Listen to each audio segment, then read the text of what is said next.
At what point is Mike's buyout worth the life of the program? Writes Rubbish. At what point is Mike's buyout worth the life of the program? We're getting to a place, Gene, it was already uncomfortable. Now it's just getting downright ridiculous. Mike might just have to go.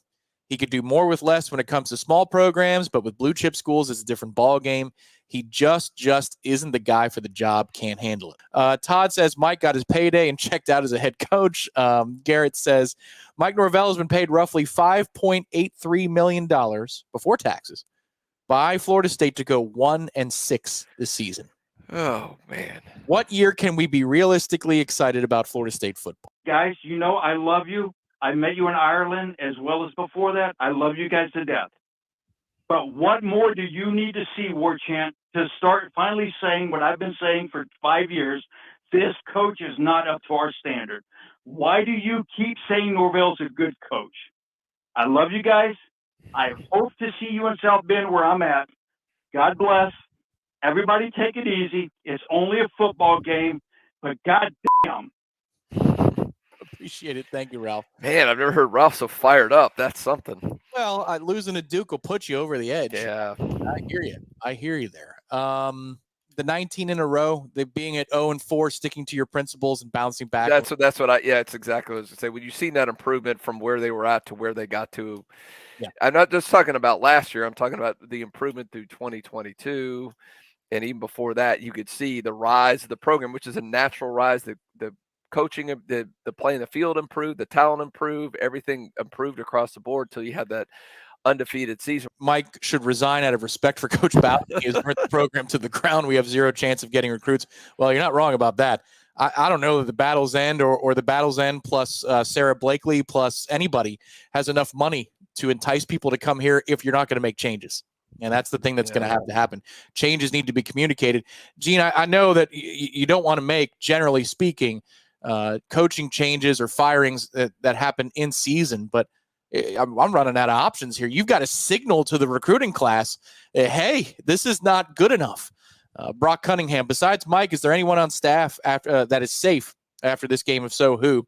If we can pay $250 million a quarter bill to leave the ACC, it's time to pay $60 million to get Norvell out of here. It's time. The reason we see mistakes from every position group is because every player in those position groups all have one thing in common.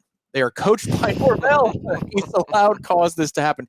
That final sentence is one of the old cliches in football. You're either coaching it or you're allowing it to happen. Yep. Either way, it's not good enough. Fair. Yeah, I'm going Costanza here. You know, the whole scene where he does do the opposite. If every instinct you have is wrong, then the opposite would have to be right. Yes. I will do the opposite. Whatever Mike Norvell has been doing this season, it's been 100% wrong. Do the exact opposite going for next year, and then everything should work out. This is our sixth primetime game, and we're 1-16. So our brand is for a top 10 program, right? And there's plenty of money because we're rebuilding that stadium. There's money for our only football facility. There's money to give Norvell all this money and a $60 million buyout. So there has to be money to get rid of him as well and actually get somebody to come in here and make this program, Georgia, Ohio State. Then that's the level that we need to be, because that was the level that we were in when I started watching Florida State back in '86. It was turning to that, right? So if that's the standard, right? The standard is that we're a top 10 program.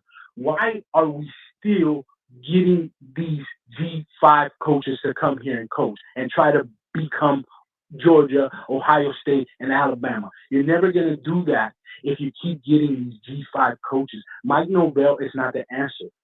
Ralph from Hawaii, you're absolutely right. I was on board with you 5 years ago. This guy is not the guy. You got to get rid of him. Stop the ride. I want to get off now. Where's Charles Kelly and Rick Trickett when you need them? Besides that, Mike's got to clean house. Legacy hires like Odell Hagens and Ron Dugan's got to go. # just climb. This team is an embarrassment. I don't care what Norvell changes he makes. This is on him. And he can't get it done coaching or recruiting. I'm done with watching this garbage. We need to clean house. I'm still not quite there on Mike, but I'm running out of reasons, and that limb is snapping in the distance, and I'm worried about my feet below me, Gene.